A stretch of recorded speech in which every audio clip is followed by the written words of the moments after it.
Welcome to Shift Happens, where we discuss all things yoga, creating transformative experiences on the mat, off the mat, and on the path of yoga, with your host, International Yogini, Mimi Adeogba. Hello, everyone, and thank you for listening in on today's show. I'm excited to have our next guest on the call today, and that is Brianna Jane, whom I met in Guanacaste, Costa Rica 5 years ago during a yoga teacher training course. Since then, our paths have crossed in a number of different international destinations, including India and the United States. And I want to give a warm welcome to my really dear friend, Brianna. Hi, Brianna. Hi, Mimi. Thank you so much for having me. And it has been quite a journey that has led us to so many different places. But the foundation of it all it's been yoga. 5 years. Can you believe it? 5 years on our yoga journey. I know. The time flies by so fast. So would you tell our audience about yourself? Yes, of course. So I am Canadian and I currently do live in Canada, but I love traveling, and I have traveled about 28 different countries, not counting, but 28 countries in my life so far. And I originally went to school to study design, and I really enjoyed it, and I studied that in university. But always when the going was getting tough and I was feeling stressed out with exams or school or just life in general, I always turned to yoga, and it helped keep me grounded and stable, and I always was able to leave class feeling like I could conquer anything and that everything was going to be okay. And I just really loved the feeling that I had when I left class. And so that's what inspired me to really become a yoga instructor, is being able to be the person to provide that change for people, whatever it may be, to help them deal with whatever they're going through in their life at that time. And that's really where my inspiration came from to be a yoga instructor. So how did you combine your whole love of yoga with your background, your college degree? How are you using that now?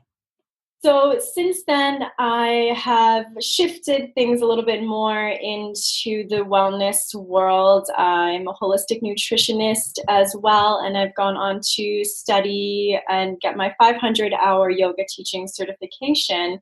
And so I now run a company that's called Well Daily, and the website for that is welldaily.co, and the Instagram is just Well Daily.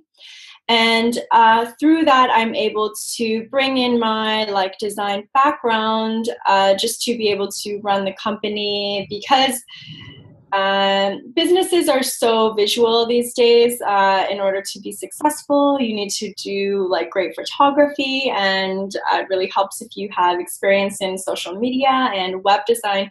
So I was able to bring that background to what I'm doing in health and wellness now, to be able to create my company in order to share my message and our philosophy with everyone, which is really being able to incorporate health and wellness into your everyday life.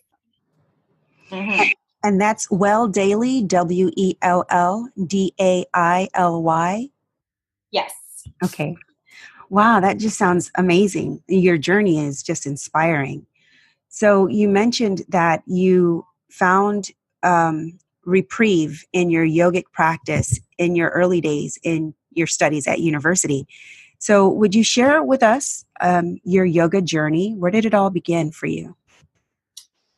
Well, I think that it really began when I was younger, and I was taking dance lessons, and I was doing jazz and ballet and all sorts of dance, and I always was really into movement and the freedom that you had with your body moving to music, whether it be moving to your breath, whatever it was, and just being able to connect with your body on a different type of way than we're used to throughout the day.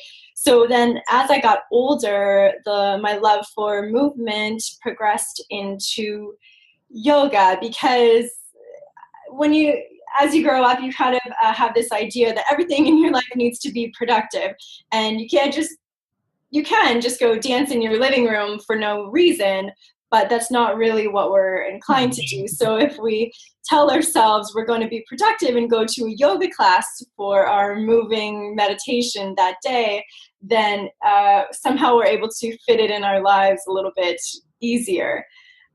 So I began to use yoga as an outlet to de-stress, find that type of moving meditation.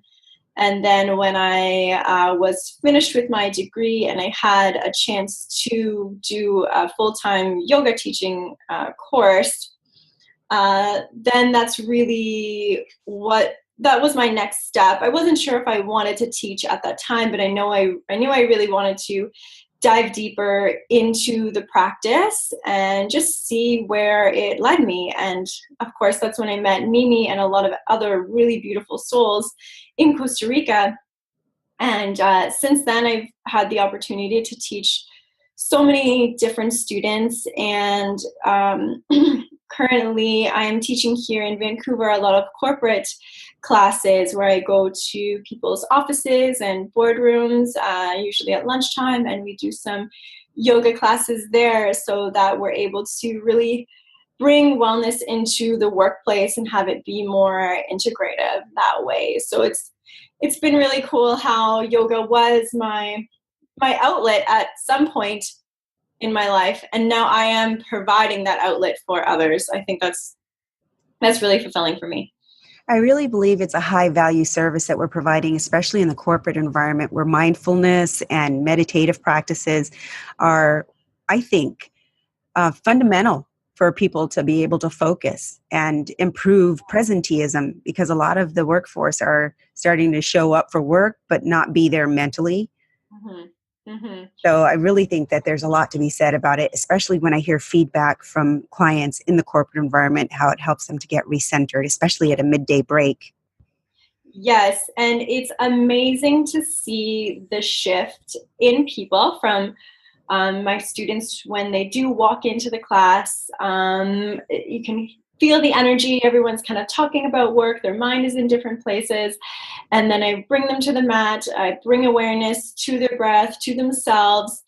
And then throughout the class, the energy just totally shifts into a more calm, focused type of energy, vibration. And then at the end of class, everyone's finished their shavasana. They're like, nearing falling asleep, but not quite, but they are just that much more capable to continue on with their day. And just to see that quick shift, and, the classes are only an hour, to be able to experience and be the catalyst for that shift is really amazing. Yay, shift happens. Just creating those transformative experiences. Mm-hmm. So you mentioned a little bit in your yoga journey about how you related to yoga and what it meant for you. Will you go a little bit deeper on what is yoga to you? For me, yoga really is a moving meditation, and historically, yoga was practiced in order to prepare the body and the mind for meditation. But for me, it's really a fusing of both of those, because you're able to connect with your breath, connect with your movement, connect with your body, your mind, all of those things throughout the practice. For me, it's really meditative. And those last few moments of the class when you are in Shavasana, even though you are settling into the stillness, I think that is when the true transformation happens, when you're able to just completely surrender. And there's not many times in our day where you just get to lie there and not have responsibilities, not have to-do lists. So, it's almost a temporary escape or relief from the day that prepares you in order to handle it and deal with it and conquer it in whatever way you want to. Very nicely stated. Thanks. So when we met, we were doing our 200-hour yoga teacher training back in 2013. And then last year, I want to say, or at the beginning of this year, you completed your 500-hour yoga teacher training. So I'm often asked by people, what is a yoga teacher training? They're looking for retreats or vacations. So will you share in your own experience with all of your culminative knowledge in yoga? What is a yoga teacher training course? So it depends on if you are doing something that is like a spread out or an intensive course. And for me, I prefer the intensive courses because you are just fully immersing yourself into the study and the practice.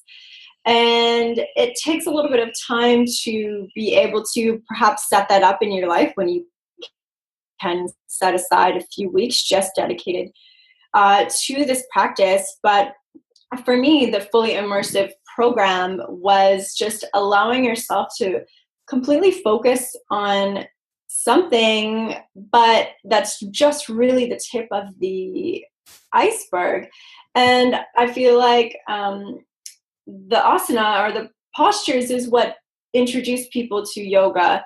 But then as they dive a little bit deeper, then that's when they discover all of the limbs, and it's so much more than just the physical practice. And so when you are doing a yoga teacher training, it gives you that time to, from morning to night, literally focus on all of those things, dive a little bit deeper, ask questions, and you really get to connect with the people that you're in the training with, because you find your tribe of people because you're instantly connected because of this common interest and this shared interest in the practice of yoga that you have. And then to be able to go on this radical transformation and journey with everyone is just spectacular. I think that the people that I met in my trainings, we were only together for about 30 days. And I felt like I had known them for 30 years because you just go so deeply into everything every single day. You connect, and that's amazing because it gives you time to connect with other people and yourself as well. So it's so much more than just a yoga teacher training. It's truly a transformational journey. Mm-hmm. It really is. And there's something that you said there that made me think about how really, at the end of the day, when you do a yoga teacher training course, even though you're guided by your teachers, you get so much from your classmates. You learn so much from the people around you. And what you invest into the program is what you get out of the program. So if you go there thinking it's a retreat or a vacation, or you're just there for the yoga, then you might just get that much out of it. But if you go there for your own growth and your own development, then that's when the magic happens. That's when the transformation happens. Definitely. Just going in with an open mind, and you do really, you search within your own self and your own soul and then you find what yoga does mean to you. And as you said, so many people are coming from all over the world, bringing their own experiences and opinions and everything to the course. And you never really know what to expect because you don't know who's going to be there, but they all bring something that's really unique to the course. Very nicely stated. So we're coming to the end of our interview, and I'm sure all of our listeners are as curious as I am to know, what is your favorite asana? You know what? I really love back bends, and I like a supported bolster shavasana with the bolster kind of up your spine and your head resting on it, and then your arms just nice and wide out to the sides. It's really like heart opening, but grounding at the same time because it is a supported posture. And that's one of my favorite poses to teach and practice either at the beginning or the end of a class. Just gets you right in the mood. Just a nice, gentle, restorative opening. Oh, that sounds so nice. I'd like to do that right now. I know. Just talking about it, I want to get into it. Yeah, I was ready to fall right into it with your voice. Well, that about wraps up our conversation. Would you like to share again how our listeners can get in contact with you if they are ever in the Vancouver area? Yeah, of course. Well, our social media is worldwide, and although I'm located in Vancouver, you can connect with us anytime over social media, and that is Well Daily, WELLDAILY, website being welldaily.co. Find us on Instagram, Facebook, all the things. We love to hear from everyone, and if you have questions about yoga or nutrition or health and wellness in general, we're always open to helping you out and guide you in the right direction, as our philosophy is really wanting to make health and wellness accessible and inspiring, because we've been there and we know how overwhelming it can be when you're especially when you're starting out and in this journey. And so we want to be able to be your guide every day. So reach out. We love to connect with everyone. That is Brianna Persall with Well Daily. And thank you for joining our show today, Brianna. And thank you, yogis and yoginis, for tuning in to join us on Shift Happens. Thank you. You've been listening to Shift Happens with international yogini Mimi Adeogba. To learn how to build your own yoga brand while creating transformative learning experiences for others, or to listen to past episodes, go to yoginimimi.com.